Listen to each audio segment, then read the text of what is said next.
예.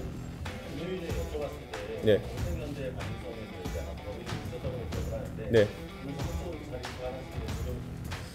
뭐 저도 곽 기자님 말씀 듣고 반사적으로 제가 봤을 때는 거리감을 느끼는 분들이 있었지만은 주말간의 상황을 보니 젊은 세대가 이 상황에 대해서 분노하는 정도가 정치인들 간에 이견을 내려놓고 이 부분에 대해서는 뜻을 합쳤으면 좋겠다. 특히 거대 양당의 대다수가 야합을 한 상황 속에서 지금 과거에 조금 이견이 있었던 사람들이 하더라도 뭐 고양이 손이라도 같이 맞잡고 지금 이 문제를 풀어나가기 위해서 협력해야 되는 상황이다. 저는 이렇게 받아들여서 제 생각을 좀 바꿨습니다. 각자의 당에서의 역할도 있겠지만은 저는 지금 이 문제가 대선을 앞두고 주요 아젠다에서 빠지지 않도록 끌고 나가는 동력이 중요하다 생각합니다.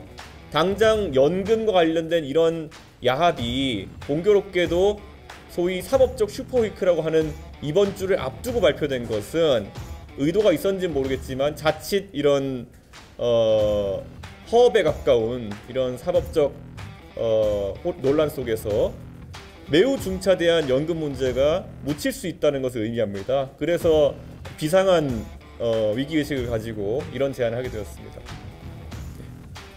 예.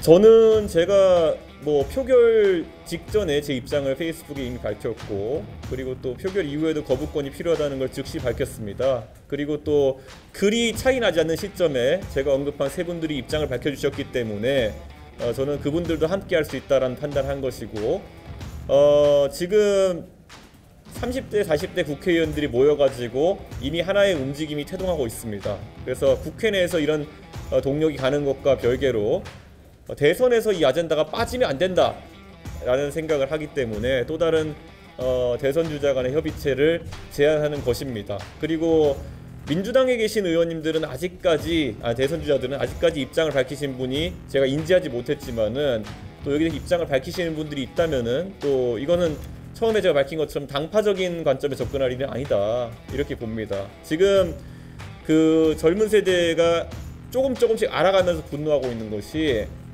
이게 사실 지난 주말 동안에 뭐 여러 정책 관련 얘기를 하는 이런 방송들이 이런 것을 많이 다루면서 젊은 세대의 생애주기의 부담이라고 하는 것은 소득마다 조금 다르긴 하겠지만은 약 5천만 원 가까이 늘어나고 받는 연금은 한 2천만 원 정도 최대 늘어날 수 있다라는 이제 분석이 나오고 있는데, 이게 사실 그 늘어난다는 2천만 원 자체도 한 30년, 40년 뒤의 일이기 때문에 전혀 보장되는 상황이 아닌 것 속에서 확정된 것은 젊은 세대의 부담이 늘어나는 것밖에 없다.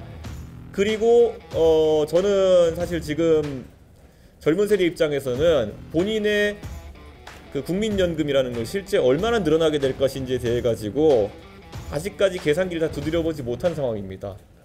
그런데 지금 예를 들어서 25세부터 29세 정도의 노동자의 평균 임금에 해당하는 한 280만 원, 300만 원 정도의 그런 임금을 산정했을 때 연금보험료가 9%에서 13%로 오른다고 하는 것은 약 4% 정도의 인상 요인이 생긴다는 것이거든요. 그럼 저는 이게 뭐 한 300만 원을 잡고 봤을 때 한 12만 원 정도의 인상 요인이 생기고, 잘 아시는 것처럼 이게 사용자와 그리고 노동자가 같이 부담하는 형태로 되어 있긴 하지만 원래 이게 조세도 그렇고 이런 준조세도 그렇고 귀착이 됩니다. 그렇기 때문에 원래는 사실 노동자의 임금으로 추가로 갈 수 있었던 분도 사용자가 추가 부담하게 되면서 실제 반액만 부담하는 건 아니다 이렇게 보시면 될 것 같습니다. 그렇기 때문에 저는 이 효과는 실질적으로 아까 말한 그런 표준적인 20대 후반의 근로자 기준으로 지금 단계에서만 월간 최소한 6만 원에서부터 최대한 12만 원까지의 부담이 추가되는 것이다 이렇게 보시면 될 것 같습니다. 예, 그리고 뭐 제가 오늘 얘기하면서 개똥 관련된 얘기를 했는데요, 이게 진짜 자꾸 당위를 얘기합니다. 예, 이게 개똥이라는 건 순번을 돌아가면 타지 않습니까? 그런데 지금 내 순번은 40년 뒤에 돌아오는 이 개인데, 국가 단위 개인데, 이 아무리 개주가 국가라고 하더라도 지금 개돈 나가는 걸 보면은 개돈을 추가로 불입해야 될지 의구심을 가지고 있는 젊은 세대가 늘어나고 있는 것인데, 아니 이 개가 무너지면 안 된다라는 당위만 내세우면서 자꾸 그런 위험한 개에 가입하라고 하는 그런 상황이기 때문에 훨씬 더 젊은 세대에게 이것이 안정화될 수 있다는 믿음을 줄 필요가 있다. 그래서 구조개혁이 뭐 이렇게 모수개혁의 덤처럼 얹히는 것이 아니라 무조건 이게 필수로서 신뢰를 줘야 된다라는 생각합니다. 네.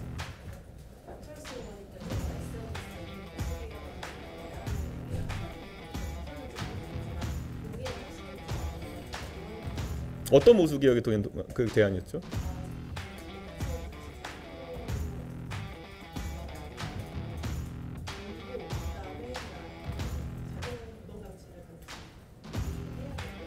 저는 자동 조정 장치와 이제 고용 연장이라고 하는 것은 연금 수급 연령을 뒤로 빼는 문제까지 저는 포함할 것이다라는 생각을 하는데요. 안철수 대표님과 만나가지고 그런 걸 구체적인 사안 논의할 수 있으면은 아마 생각을 맞춰볼 수 있을 것 같은데, 저는 충분히 검토할 수 있는 방안이다 이렇게 보는 것이고요. 사실 이것들이 이미 테이블에 올라와 있습니다. 그런데 대부분의 구조개혁안이라고 하는 것이, 예를 들어 KDI에서 나왔던 신연금, 부연금 분리 같은 경우에는 상당한 조세 투입이 들어가기 때문에 실제 지금 조세를 부담해야 되는 기성세대에게 사실 소구하기 어려웠던 사람들이 지금 미래 세대에게 떠넘기는 판단을 한 것이고, 저는 그것 외에도 여러 가지 구조 개혁안에 대해 가지고 기성세대에게 할 말을 하는 그런 형태의 여러 테이블에 올라와 있는 안들을 검토해야 된다, 이런 생각입니다.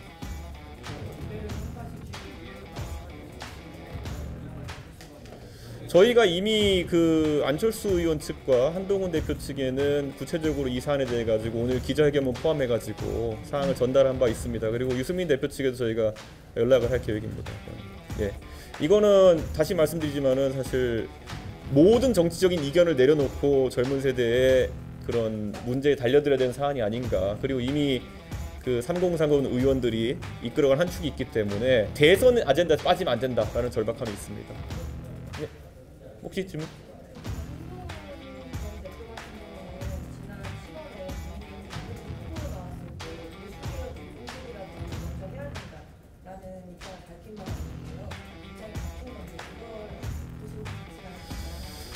저는 뭐 한동훈 전 대표가 그런 과거에 발언을 했다 하더라도 저는 충분히 최근에 밝힌 입장에 따라 가지고 이런 논의에 참여할 수 있다라는 생각을 합니다. 저는 뭐 한동훈 전 대표가 실제 지난 전당대회 과정에서 어떤 구체적인 발언을 했는지 아직까지 확인하지 못했습니다만은, 저는 젊은 세대의 그런 요구 사항에 대해 가지고 또는 지금 절박함에 대해 가지고 한동훈 전 대표가 다소간의 곤란함은 있어도 입장을 선회할 수 있다 이렇게 생각합니다.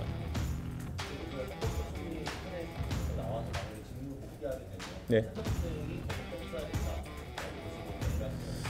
이게 참 좀 특수한 문제인 게요. 이게 그 사실 작년에도 이런 연금 개혁에 대해 가지고 정부 안과 또 그리고 이 국회 안이 논의된 바가 있었는데요.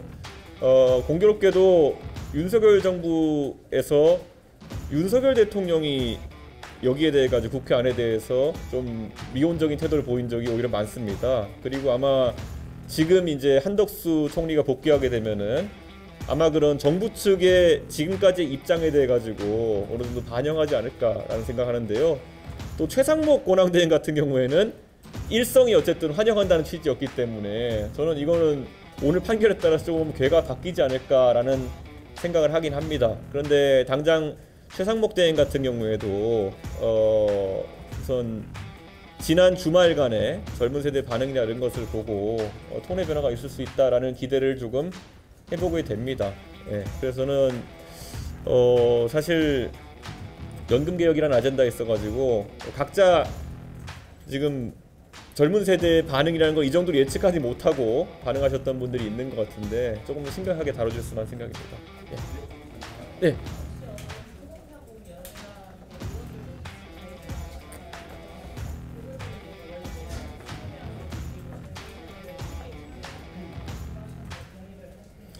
우선 비교섭단체 몫이 하나인 것이고 지금까지 제가 뭐 의심하고 싶진 않지만은 그런 협의체가 만들어질 때 개혁신당 몫은 사실 없었던 적이 많습니다.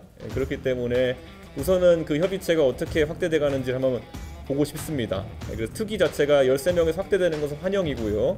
하지만 거기서 구조개혁을 실질적으로 언제까지 논의할 것인지, 저는 이게 테이블에 다 안이 올라와 있는 것이기 때문에 이게 협의가 또 늦춰져 가지고 무슨 뭐 연말까지 한다 이런 식으로 가지 않았으면 좋겠습니다. 장은 지금 선 거고, 지금 장이 섰는데 지금 해결하지 못하면은 이건 또다시 잊혀지게 되는, 모수 조정만 하고 끝나는 상황이 되게 될 것입니다. 그래서 좀 적극적인 움직임을 기대하고, 사실 그 3040 의원 그 모임에도 제가 초기에 참여하라는 제안이 왔습니다만은, 이게 소위 말하는 대선 출마를 선언하는 사람이 껴있으면은 다른 의원들이 참여가 확대되기 어렵다는 의견이 있어가지고 제가 우리 천하람 의원과 이주영 의원 참여하되 저는 거기서 같이 발언대에 서진 않았던 것이거든요. 그래서 아마 그 모임과 연대는 아마 굉장히 강하게 지속될 것이다 이렇게 보고, 사실 이소영 의원이 제안했던, 그러니까 연금에 대한 어떤 소득세, 부과되는 소득세 같은 경우에 무조건 다시 연금으로 투입하자라는 말 같은 경우에도 예전에부터 나오던 얘기지만 굉장히 이번에 포함시킬 수 있었던 안인데 빠진 겁니다. 그래서 이런 것들을 폭넓게 논의할 필요가 있다고 생각합니다. 질문 없으면 여기까지 하겠습니다. 감사합니다. 네.